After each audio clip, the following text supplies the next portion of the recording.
c'est Thomas Gamex, j'espère que vous allez bien, moi ça va très bien. Aujourd'hui, je ne vais pas vous parler des années 90, je vais plutôt vous expliquer les origines de Spider-Man, l'un des super-héros les plus connus à ce jour. La preuve, il apparaît dans 11 960 exemplaires de comics. Il a 4 comic books qui lui sont dédiés. The Amazing Spider-Man, Marvel Tales, qu'il partage avec Iron Man, Hulk, Ant-Man et Nick Fury, qui était blanc à l'époque, et se rapprochait plus de Terminator que de Nick Fury finalement. The Spectacular Spider-Man, qui est juste The Amazing Spider-Man, mais ils ont juste changé l'adjectif du début. Bravo les mecs pour l'originalité! Wouhou! Et un autre comics avec un nom tellement imprononçable et tellement chelou surtout, que je pense que même un anglophone n'arriverait pas à le dire correctement. Mais trêve de boutade, passons tout de suite à notre premier point. Les origines artistiques. Spider-Man a été créé dans les années 60 par l'auteur Stan Lee, le papa d'Iron Man et de Hulk, et le dessinateur Steve Ditko. En 1962, les gars de Marvel Comics cherchent une nouvelle idée de super-héros. Stan Lee se dit: les mecs, arrêtez tout, j'ai une idée. Il créa donc Spidey comme un personnage adolescent pour que ces derniers s'y identifient. Car les ados,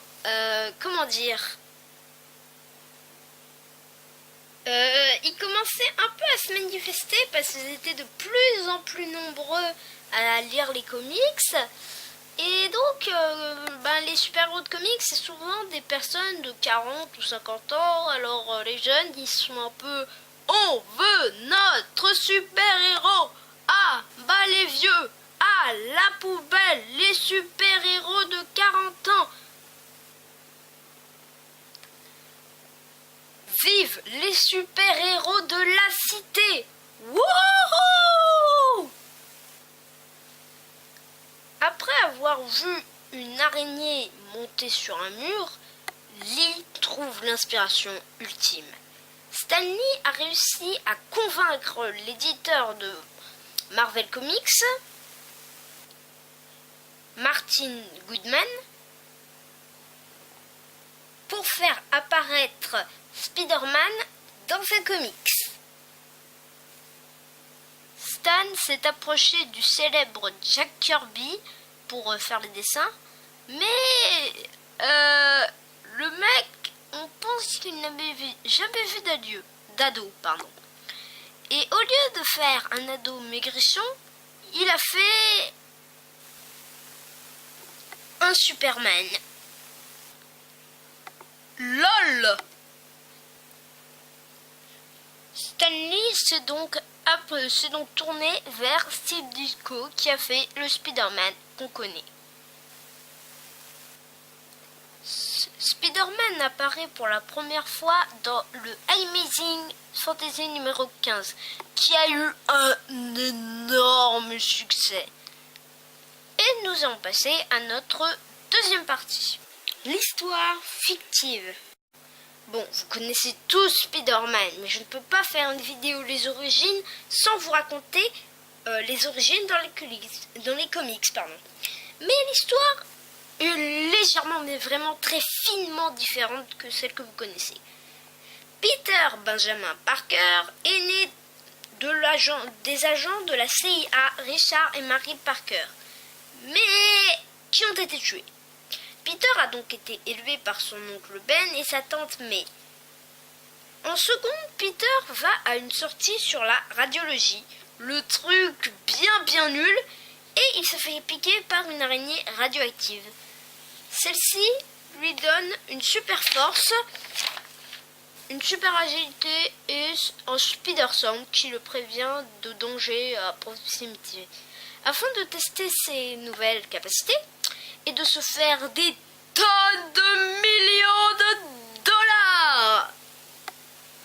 Ben ouais, c'était ça Spider-Man au début. Il affronte donc le puissant mais idiot Crusher Hogan. Il gagne. Dans les coulisses, il voit un cambrioleur, mais il le laisse passer car c'est pas mon problème, mec, tu te débrouilles, attends. Il rentre chez lui quand un policier lui annonce que son oncle, il est mort. Le policier lui dit que le voleur se trouve sur le port.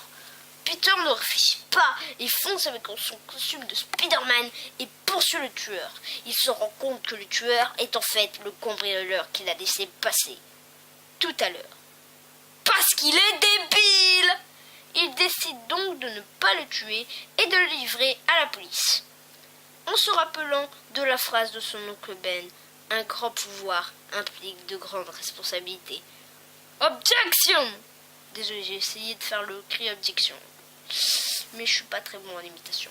La phrase légendaire a été dite dans la bulle du narrateur dans le comics. Et Ben ne l'a dit que dans le Spider-Man de 2002 de Sam Raimi. Nous allons donc passer à notre troisième partie. L'évolution. Je n'ai pas trouvé d'infos sur l'évolution de Spider-Man. Donc passons directement à notre quatrième partie. Il est resté pareil pendant toutes les âges d'or de comics. Les adaptations. La dernière fois, avec Aquaman, qui n'était un super-héros pas très connu, il avait 12 adaptations.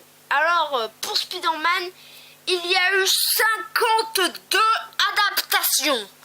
Je ne vais pas tout citer, ça prendrait beaucoup trop longtemps, mais en voici quelques-unes. Les films pour commencer. L'Homme Araignée en 1977, il est interprété par Nicolas Hamon. Bien sûr, les Spider-Man de Sam Raimi en commençant par Spider-Man en 2002, qui est très bon. Spider-Man 2 en 2004, moins aimé que le premier, mais très bon quand même. Et Spider-Man 3, nul de chez nul. Il est interprété par Tobey Maguire. Les deux très bons films avec le très bon The Amazing Spider-Man, avec quelques défauts, avec pas mal de défauts même, mais qui est quand même très bon. The Amazing Spider-Man, Le Destin d'un héros en 2014, qui est excellent, c'est mon troisième film de super-héros préféré, il est interprété par Tobey Maguire. Il apparaît dans le très bon Captain America Civil Wars, il est interprété par Tom Holland. Et il va aussi avoir son film en 2017 nommé Spider-Man Homecoming. Ensuite, les séries d'animation avec l'araignée en 1977 avec son générique culte. L'araignée, elle peut naître les singuliers. Dans sa toile, il attend, ok j'arrête. Spider-Man, l'homme araignée, en 1994, ouais, c'était cool. Spectacular Spider-Man en 2008. Ultimate Spider-Man en je ne sais pas quelle année, j'ai pas cherché, mais je vous dis pas tous les jeux vidéo sortis. Il y en a eu des tonnes. Alors passons directement à notre cinquième partie. Mon avis, j'adore Spider-Man. C'est mon cinquième super-héros préféré chez Marvel. D'ailleurs, j'ai très hâte de voir Spider-Man Homecoming qui sort cette année. Merci à toi d'avoir regardé cette vidéo. Si ça t'a plu, mets un like, abonne-toi et dis-moi en commentaire de ce que tu penses de Spider-Man. Moi, je vous dis ciao. Et désolé, je n'ai pas trop fait de vidéos ce mois-ci, mais voilà, j'ai eu la grippe et puis c'est les vacances, donc j'ai pas forcément eu trop le temps.